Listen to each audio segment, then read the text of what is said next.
Madam President, my major reason for coming to the floor, in addition to that important topic, is to discuss an issue which I have been bringing to the attention of the Senate for some time. Predatory higher education schools that are deceiving and swindling students and burying them in mountains of debt. Many of the students in high school looking for a college don't realize that there are several different categories of schools that are available. Some of their families have never had a college experience. For the young people, it's the first one in the family to try it. And they're deluged with all sorts of brochures and advertising for schools. The ones who send the most advertising and even show up on television and other places are the for-profit schools. These are schools that are not public and private universities, not-for-profit operations. They are for-profit.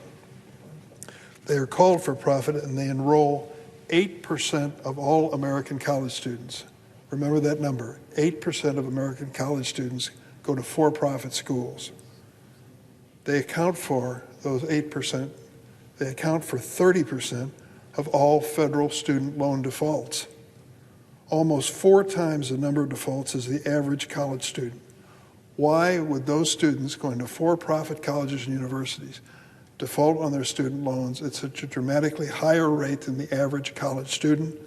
They do because they're getting worthless diplomas from too many worthless schools. Let me tell you the story of one constituent of mine and what happened to her.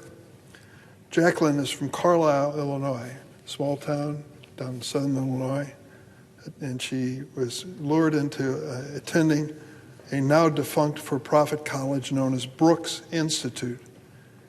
It really has changed her life. What happened to her next? She dreamed of being a photographer. That was her goal. She thought someday she could work for the Smithsonian Institution, which is just outside our doorway. And so she applied to college, and she carefully laid out the pros and cons of attending each and every school.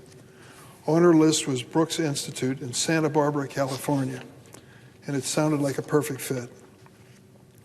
Brooks sent her dozens of beautiful glossy brochures with lists of its partner employers.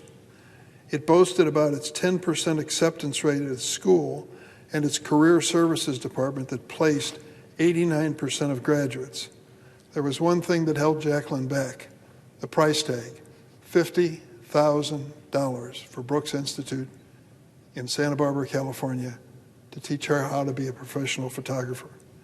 She called and discussed it with the counselors at the school.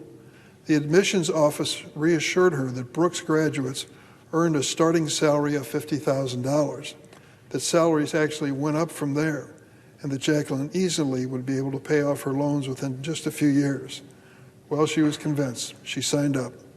She soon learned that Brooks Institute of California was spewing lie after lie. Brooks inflated their graduation rates, exaggerated their job placement rates and starting salaries, and had no connections to the employers listed in their brochures. It was a classic case of bait and switch. The cost of Brooks also was significantly higher than $50,000. After taking out federal and private student loans and watching those loans pile up, Jacqueline threw in the towel. She was no longer able to afford attending Brooks Institute. She dropped out with no degree and thousands of dollars in debt. She tried to make the best of her bad situation, so she took her 90 credit hours from Brooks to other places. She ran into the same reaction wherever she went. Too many students who had gone to for-profit colleges don't realize that the credit hours that they supposedly earn are virtually worthless. Reputable public and private nonprofit colleges just wouldn't even recognize that she'd gone to school there. To complete her degree, despite her debt and all the time she invested, she had to start over. Jacqueline's story is not uncommon. Her husband, Matthew, also was conned by this school. Too many for-profit colleges prey on students, spinning a false story to get them to enroll and then leaving them with debt, useless credits, and wasted time. Bottom line, don't blame Jacqueline. She went to Brooks Institute believing it was a good school.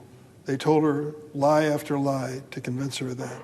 And meanwhile, she's looking around and realizing that a federal Pell Grant might be in her future too. Well, wait a minute. If the federal government recognizes Brooks Institute, maybe everything they're saying is true. And too many young people with no experience with colleges just make the wrong decision. She was one of them.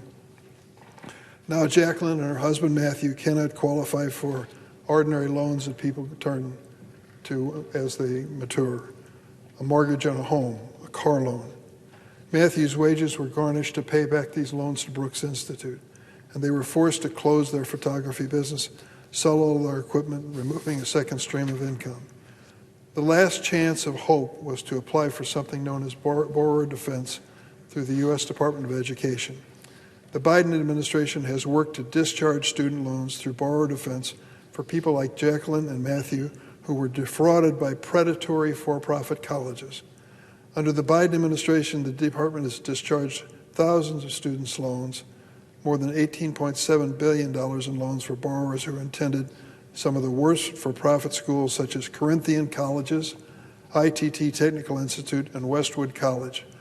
Madam President, I'm sure you can say this as well. We know the names of these schools. We've run into students who've been defrauded by them. Many of these borrowers have not seen their loans discharged.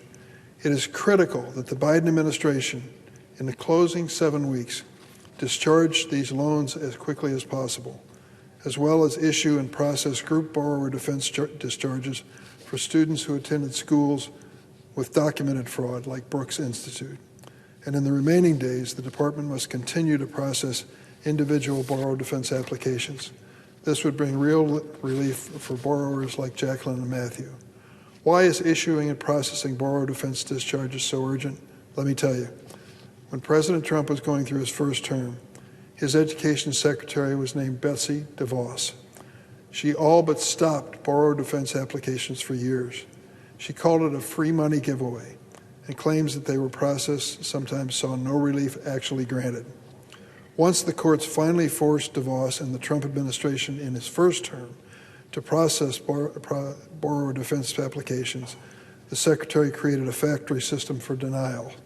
Department employees who quickly processed applications that were hundreds of pages long were eligible for bonuses, while employees who took their time to read the application were at risk of being fired. In Betsy DeVos's final year, the Department of Education rejected 130,000 claims, a far cry from the only 9,000 claims rejected over the previous 5 years. In contrast, the Biden administration prioritized the most vulnerable student borrowers by processing applications and issuing group discharges for borrowers ripped off by the worst schools. History shows us that a second Trump administration is likely to do everything in its power to prevent these students from receiving relief again. But our nation's students who are simply trying to better their lives deserve better. Before the next president is sworn into office, let's make sure the borrowers who've been waiting for relief and students who've been waiting for justice receive it. I've met so many of these students. They were trying to do the right thing. Their whole lives they were told, go to college, improve yourself, get a better education. You're going to make more money in life and be happier as an outcome. They sign up for these for-profit schools and they don't understand they're rip-offs start to finish.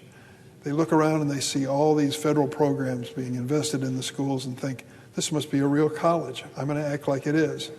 Turns out years later, deeply in debt, either with a worthless diploma or dropping out, they've got so much debt their lives are virtually ruined. Young people in their 30s living in mom and dad's basement because there's nowhere to go with all the debt they're trying to pay off. This is outrageous. These schools should have been policed a lot more over the years, I'll say that. But in the meantime, we're in a situation where these students, deeply in debt for these terrible schools, have no place to turn but this borrower defense. I'm urging the Biden administration in the closing hours of their administration, the last 7 weeks, come to the rescue of these students as quickly as possible. Madam President, I yield the floor. Suggest the absence of quorum.